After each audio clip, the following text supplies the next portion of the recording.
मोदी के पूरे मंत्रिमंडल के साथ जिसके जितने से एमपी हैं सबको जो है कोई न कोई रोक पकड़ लेगा। ये किसानों की यह है।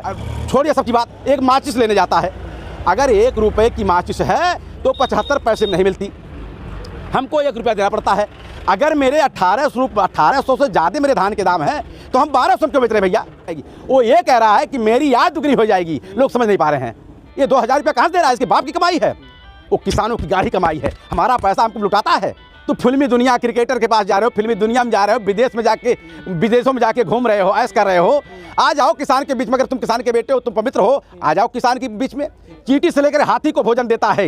ये जो मंत्री संतरी बैठे हैं इनको भी भोजन देने का काम किसान करता है। बताइए, अच्छा चावल पैदा करता, बासमती चावल इन हरामखोरों को खिलाता है, और तुम हमारे बीच में नहीं आ रहे हो। तो मैं मानता हूँ कि तुम एक गद्दार नेता हो और तुम्हारा सफाया जरूर होगा। ये किसानों की आह लग जाएगी, ये हमारे जो दादा बाबा आए सबकी आह लग जाएगी। एक बार देख लीजिएगा।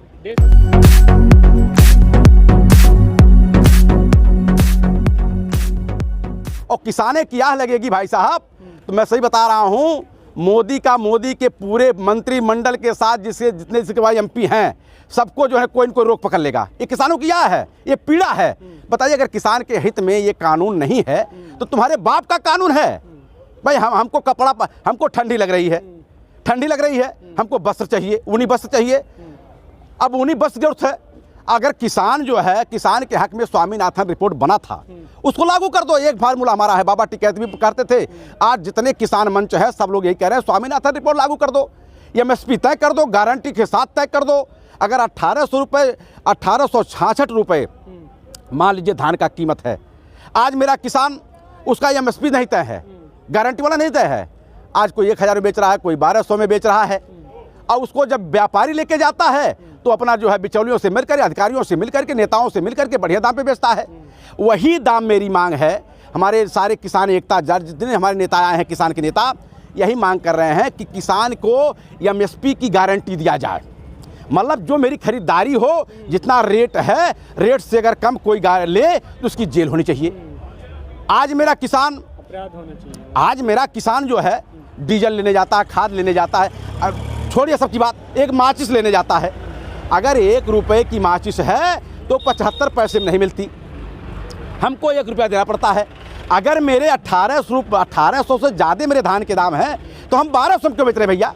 ये बात सरकार जानती है कि किसान औने पौने दाम पे बेच रहा है, तो मेरी एमएसपी तय कर दिया जाए, और लागत मूल्य जो लगता है उससे 50% इजाफा जोड़ करके हमको दिया जाए।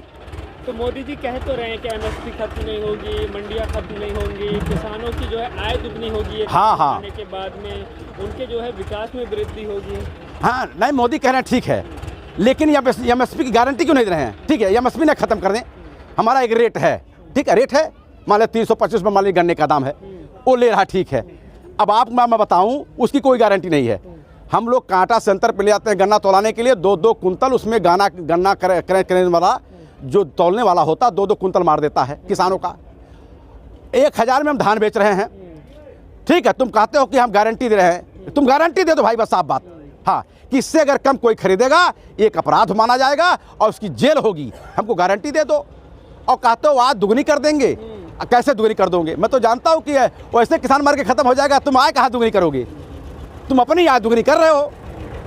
अडानी को आप जो है हम कंपनी में आप बना करके हमारे बीच में, किसानों के बीच में लाना चाहते हो, कंपनियों को दे दोगे, कंपनी हम लोग उस काम करवाएंगे, हम लोग सारे मजदूर हो जाएंगे, किसान भी मजदूर, मजदूर भी मजदूर, अपने आप हम लोग मर जाएंगे, तुम्हारी आय तो ऐसा दुगनी हो जाएगी। वो ये कह रहा है कि मेरी आय दुगनी हो जाएगी, लोग समझ नहीं पा रहे हैं। वो किसानों की आय दुगनी की बात नहीं करता है, वो अपने आय की बात कर रहा है। सुप्रीम कोर्ट, हाई कोर्ट से गन्ने का दाम, मैं आपको बता रहा हूँ, गन्ने का दाम जो है, जिसके पास 1 एकड़ खेत, 2 एकड़ खेत, 3 एकड़ खेत गन्ने का है, 2015-16 का जो डिफर मूल्य है, जो हमको ब्याज मिलनी चाहिए, डिफर मूल्य, एक आपका मतलब 2000 करोड़ रुपया हमारा ये ब्याज बना किसानों का, हमारा ब्याज दे दे, एक किसानों को कम से कम 8000 से लेकर 10,000 तक मुनाफा मिलेगा। ये क्या देगा हमको? क्या देगा? ये 2000 रुपया कहाँ से दे रहा है? इसके बाप की कमाई है, वो किसानों की गाढ़ी कमाई है। हमारा पैसा हमको लुटाता है। और कौन किसानों को मिला बता दीजिए आप? 2% भी किसानों को नहीं मिला है। सोचे सब फर्जी है एकदम। किसान नहीं पा रहा मेरा। कह रहे हैं कि किसानों के लिए हमारी नीयत गंगा की तरह पवित्र है। बिल्कुल नहीं पवित्र है तो आ जाओ मैदान में भैया। तो फिल्मी दुनिया क्रिकेटर के पास जा रहे हो, फिल्मी दुनिया में जा रहे हो, विदेशों में जाके घूम रहे हो, ऐश कर रहे हो, आ जाओ किसान के बीच में। अगर तुम किसान के बेटे हो, तुम पवित्र हो, आ जाओ किसान के बीच में। किसान जैसा पवित्र दुनिया में कौन है? हाँ बताइए। जिसको चींटी से लेकर के हाथी तक भोजन देने का काम किसान करता है, करता नहीं करता भाई साहब? करता है। इससे पवित्र कौन हो सकता है? ये जवान को बॉर्डर पे भोजन देता है, चींटी से लेकर हाथी को भोजन देता है, ये जो मंत्री संतरी बैठे इनको भी भोजन देने का काम किसान करता है। किसान से बड़ा पवित्र और ईमानदार कौन हो सकता है दुनिया में? हाँ बताइए। पूरे विश्व को भोजन देता है किसान बताइए। अच्छा चावल पैदा करता है, बासमती चावल इन हरामखोरों को खिलाता है। अपना बेचारा 2 रुपये वाला चावल खाता है, जो अपने मतलब पैसे बचाने के चक्कर में, ताकि हमारी लागत मूल्य न डूब जाए। हाँ बासमती चावल साले ये काटते हैं और किसान मेरा जो भुजिया चावल खाता है। क्या मतलब इसका? तो मोदी जी जो बात कह रहे हैं कि किसानों के अच्छे दिन आ जाएंगे इस कानून के बाद में, भरोसा नहीं किया जा सकता? बिल्कुल नहीं आएंगे। हाँ आएंगे। ये हमारे किसान नेताओं के बीच में आ जाए, जो किसान नेता कह रहे हैं उसको तुम मांग पूरी कर दो, मैं विश्वास करता हूँ आ जाएगा।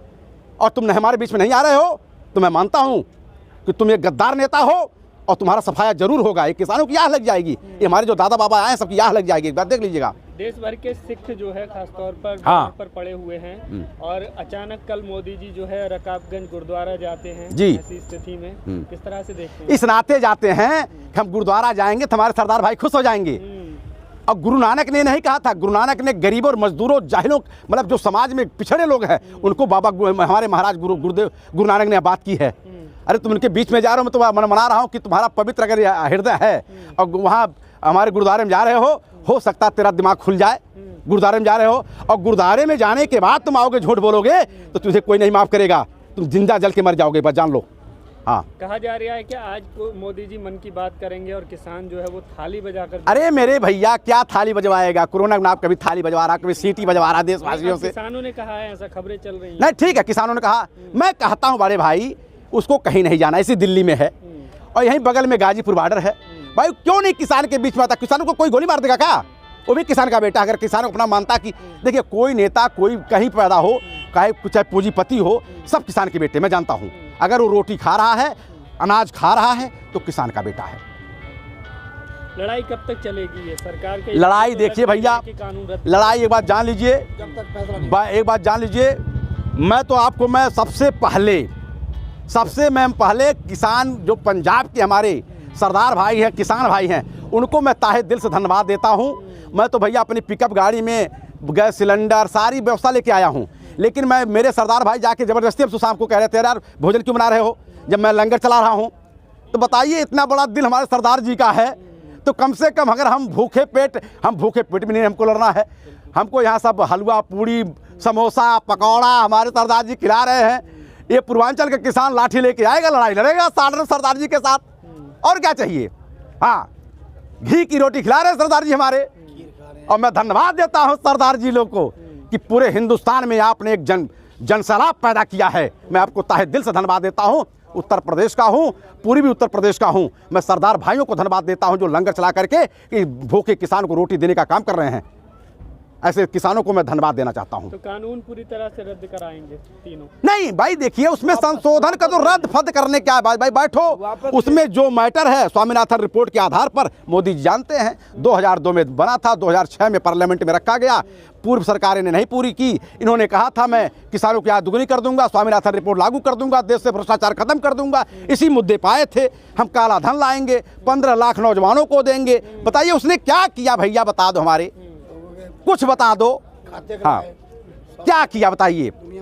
हाँ ये कंपनियों को किसानी देने जा रहा है। ये अमेरिका नहीं है, ये विकसित देश नहीं है, विकासशील देश है। यहाँ किसान बहुत पिछड़ा हुआ है।